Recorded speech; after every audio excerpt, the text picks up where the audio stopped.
Hello बच्चों, मैं Usha Sharma Victoria International School Atrauli Aligarh से।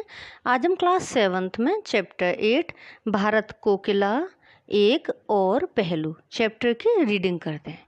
यस, तो देखिए बेटा आप, यस देखिए चैप्टर नंबर है 7, एक और भारत कोकिला एक और पहलू। यस, भारत कोकिला के नाम से किसे जाना जाता है? सरोजिनी नायडू को। यस देखिए, कविता और राजनीति के रास्ते अलग अलग हैं। राजनेता जिंदगी की सच्चाई को दिमाग की आंखों से देखता है, एक कवि उसी सच्चाई को भावुकता के रंग में भर देता है। तभी तो कवियों की दुनिया निराली है।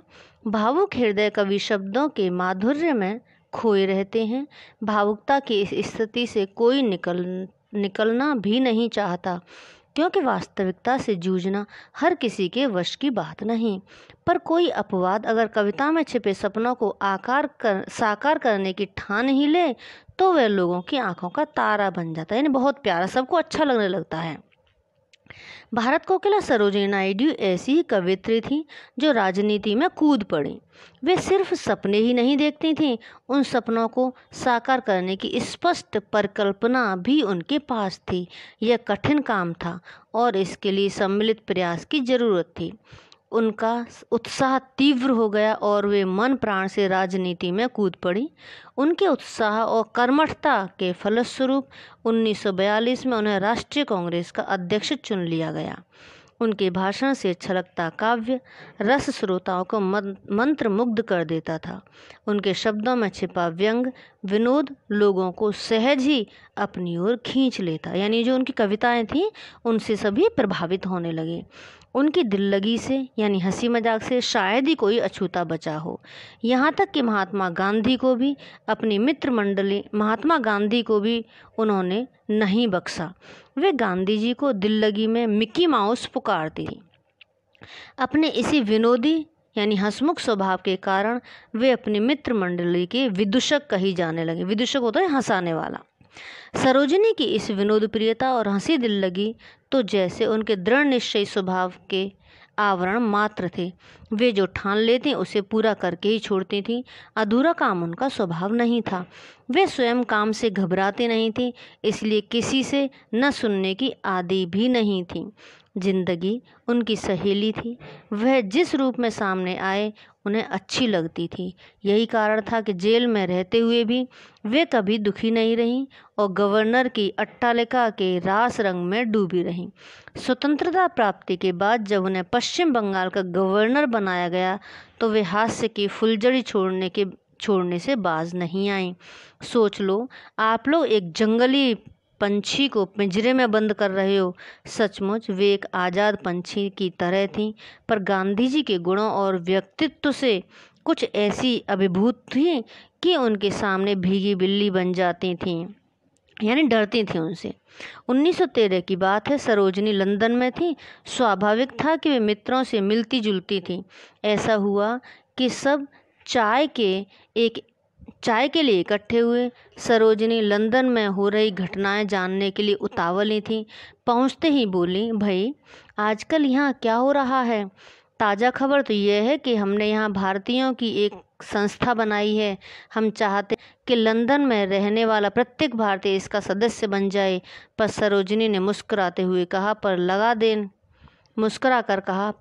लगा देने से तो सब उड़नछू हो जाएगा। भाई हम तो यह जानते हैं कि सच्ची लगन से असंभव भी संभव हो जाता है। लगता है तुम्हारे पास कोई रहस्यपूर्ण मंत्र है। एक मित्र ने ठिठोली की। तुम मानते हो कि देश के लिए मैं कुछ भी कर सकती हूँ? गोखले जी को एक बार यहाँ ले आओ। तुम तो आसमान से चाँद चुरा लाने के लिए कह रहे हो। इसके अलावा कोई रास्ता भी तो नहीं है। जरा सोचो, गोखले जी के आने की सूचना भर से हम अपने लक्ष्य के कितना नज़दीक पहुंच जाएंगे। उनके एक इशारे पर लोग कुछ भी करने के लिए तैयार हो जाते हैं। मैं जानती हूँ, पर शायद तुम यह नहीं जानते कि आजकल वे कितने बीमार हैं। मेरे कहने से वे मान भी जाएं, पर उनका डॉक्टर कभी नहीं मानेगा, उन्हें परमिशन नहीं देगा डॉक्टर। मैं यह सब समझता हूँ, इसलिए तो तुमसे कह रहा हूँ। देखो, उनसे अक्सर मिलती रहती हो तुम उनसे अक्सर मिलती रहती है और वे भी तुम्हें बहुत मानते हैं। तुम्हें याद है गोखले जी से एक बार तुम्हारी बातचीत इसी विषय पर हुई भी थी। इन्हें बताया था। सरोजिनी को वह मुलाकात आज भी ज्यों की त्यों याद थी। एक बार वे गोखले जी से मिलने गई थीं। बातों के दौरान अचानक वे पूछ बैठे, भारत को लेकर तुम्हारी परिकल्पना क्या है, यानी क्या विचार है, क्या सोचती हो तुम उसके विषय में। एक सुखद आशा भरा भविष्य, निकट भविष्य में घटनाएं क्या रूप ले सकती हैं, इस पर विचार किया है। 5 वर्षों में ही देश में अंग्रेजों के विरुद्ध आम राय बन जाएगी, विश्वास भरी वाणी में उन्होंने कहा था। इस मुलाकात का लक्ष्य भी तो वही सहमति बनाना है। यहाँ इंग्लैंड में भारतीयों को एक सूत्र में बांधना, यानी इकट्ठे कर लेना, अपेक्षाकृत आसान है। उन सब की जड़ें तो भारत की धरती से ही जुड़ी हैं। संस्था तो बन ही गई। किसी भी तरह गोखले जी को यहाँ आने के लिए मनाना होगा। आवाज़ में अनुग्रह था। यह काम आसान भी तो नहीं है। प्रयत्न करो या पहले ही हार मान ली है। सरोजिनी किसी चुनौती से भला कैसे मुँह मोड़ लेती। विश्वास की आभा से दीप्त स्वर में उन्होंने कहा, मैं वचन देती हूँ। फिर उनकी मुलाकात गोखले जी से हुई। उन्होंने उनसे उद्घाटन के लिए लंदन चलने को कहा। गोखले जी से। गोखले जी ने हसरत से कहा, काश मैं ऐसा कर पाता, पर तुम मेरी हालत देख रही हो। डॉक्टर ने मुझे किसी भी किस्म के श्रम के लिए, यानी परिश्रम करने के लिए मना किया है। फिर इतनी लंबी यात्रा बिटिया, इस बार तुम्हारी बात नहीं मान सकूंगा। लेकिन नहीं, डॉक्टर किसी तरह नहीं मानेंगे। पर सरोजिनी ने एक और कोशिश की। अरे मैं क्या जानती नहीं, तुम तो मेरी विद्रोहिणी बेटी हो। तुम्हारी ही सेहत कौन ठीक चल रही है, पर तुम भला किसी की सुनती हो। अब तुम मुझे ही उकसा नहीं सकती हो कि मैं भी डॉक्टर की चेतावनी को न मानूं। गोखले जी ने हंसते हुए कहा, मैं तो अपनी तरफ से वचन दे चुकी हूँ। मुझसे पूछे बिना किस अधिकार से तुम इतनी बड़ी बात कर आई हो, बोलो। हैरान गोखले जी ने कहा। सरोजिनी ऐसे ही क्षण की प्रतीक्षा में थी।